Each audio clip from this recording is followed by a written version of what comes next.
Google Forms, Google Forms, Google Forms, Google Forms. I love Google Forms. Okay, yes, I am silly and goofy, and I absolutely love Google Forms. I just started using Google Forms about a year ago. I'd known about it for a couple years, but I basically only had time to sit down just recently to like look at them and try to figure them out. And I can't say enough about Google Forms now. I use them after labs to make sure, as a formative assessment, to see if my students have mastered the content. I use them after they play interactive games to make sure they got something out of the game.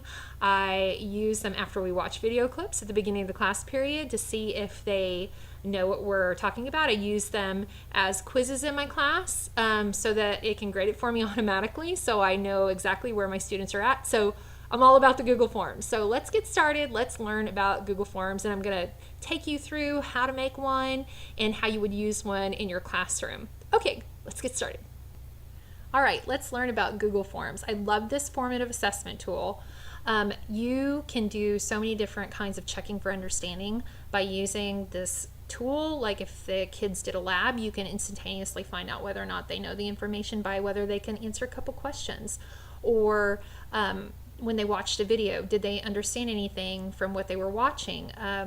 If they played an interactive game, did they just play the game and then not really get anything out of it? You can do a Google form and then on the spreadsheet, just ask them a couple questions and you can see who's got it and who needs more help. So let's get started with Google Forms.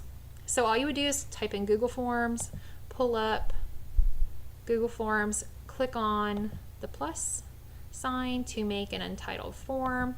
I'm going to use the science concept that I've covered before. You can use any content area when you're making your Google Forms. So I'm just going to put Earth's layers quiz, and I'm just going to briefly show you the kinds of answer choices that I use whenever I'm developing a quiz or a formative assessment for my students in my classroom. So this is the Earth's layers quiz. If you just click up here in the top left hand corner, it'll title it for you, and then you can go through and put in different kinds of questions, so with different kinds of answer choices. So my first one, I want to actually insert an image.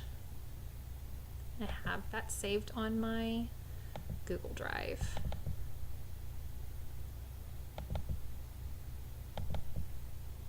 And then it's just going to insert an image. And then up here where it says untitled question, I'm going to put, what is the outermost layer of the Earth? And you can see that there's different kinds of questions that you can use. So I typically use short answer, paragraph, multiple choice, checkboxes, and the drop-down menu when I'm making quizzes or formative assessments for my students. Okay, so on this one, I've got a picture of the layers of the Earth. I want to use the multiple choice, answer choice. And then down here at the bottom, I'm going to put crust, mantle, outer core, and inner core for my answer choices. And then I just noticed something. I forgot to put their first name and last name. You don't want to get all the way through your quiz and then figure out, oh my gosh, or even worse, get to the point where you're assigning the quiz, the kids are taking it, and then you're like, I don't have a first name and a last name. Okay, I've done that before. You can fix that. You can go back in and make them start it over again. It's usually your first couple kids are like, oh my gosh, there's no place to put my name because they've done so many in my class. Okay, so if you made that mistake, then you're going to go ahead and do this. You're going to click on the plus sign, and it's going to automatically throw it down beneath here. But the really cool thing about Google Forms is you can click and drag the questions to where you want them. So I'm actually going to put it right here at the very top, and I'm going to put first name, and then it changes it to short answer, which I love. You need to make sure you click required, and then you can actually duplicate it and then put in last name. So you have the kid's last name. And then I'm just going to put down here, make it a required question again, and you're going to put class period. Because it's really awesome to look on the spreadsheet and you can tell where your first period kids are, your second, your third, your fifth, just by where the class periods are located. Okay, so we have the most critical information up here at the top that you need, and there's my first question, and I used multiple choice. So then I'm going to go ahead and I'm going to add another question. And like I said, you can put them in any order that you want to. And then I'm going to put, what are the names of the layers of the earth?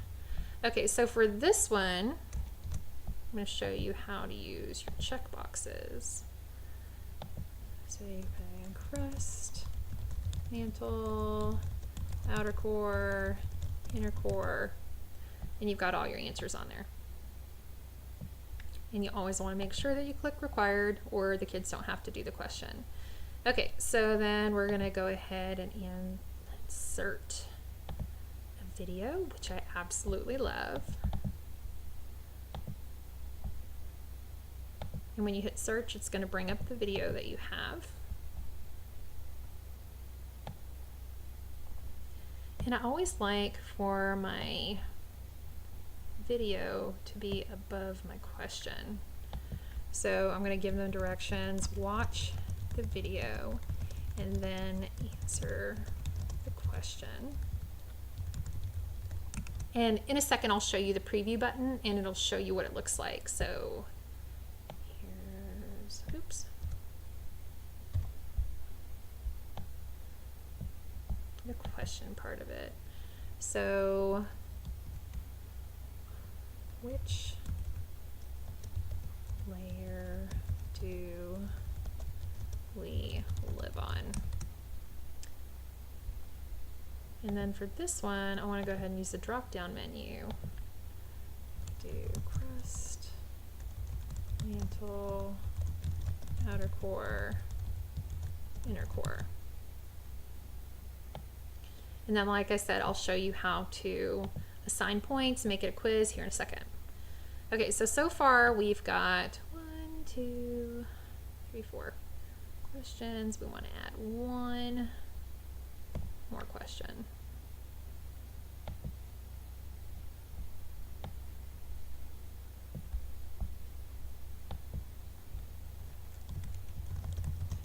Is the innermost layer called?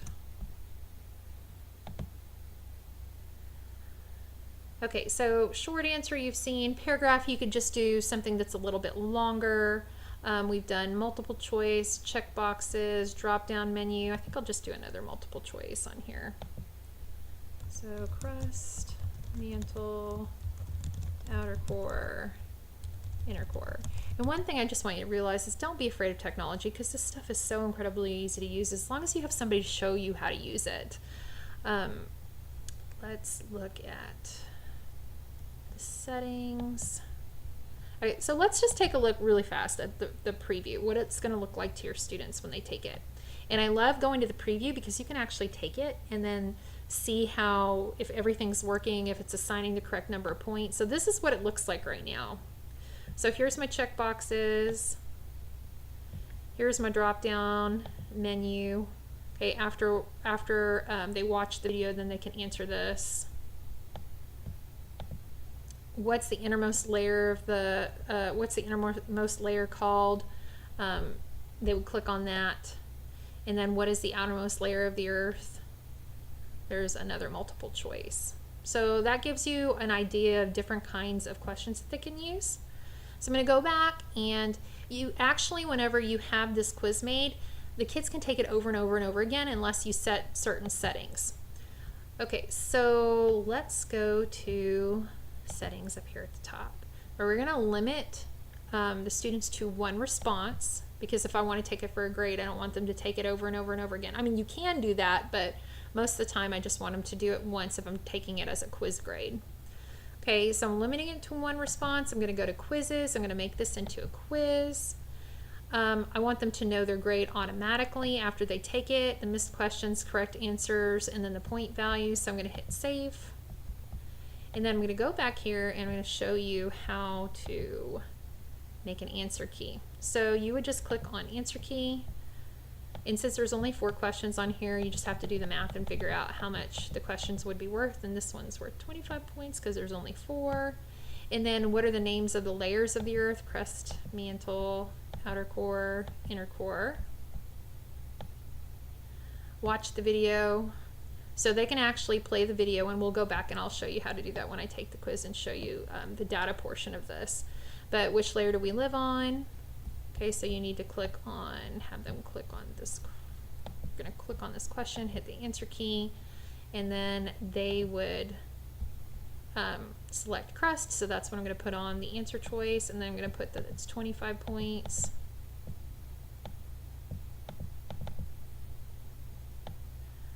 Okay, and then I'm going to go down to my next one. And this does take a little bit of time to make your Google form, but then I have it forever, and I can use it any year I want to. So then I'm going to do this one. What is the innermost layer called? I'm going to assign 25 points to this one as well. That's the inner core. Oops. Got my check mark. Okay, and then what is the outermost layer of the earth?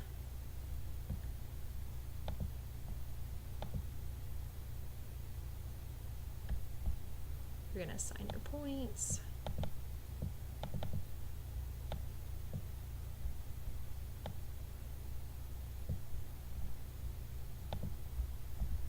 All right. So then now I've got all of this beautiful information in here. I'm going to go back to my preview, and I'm going to pretend to be a kid so you can see what it does to the data.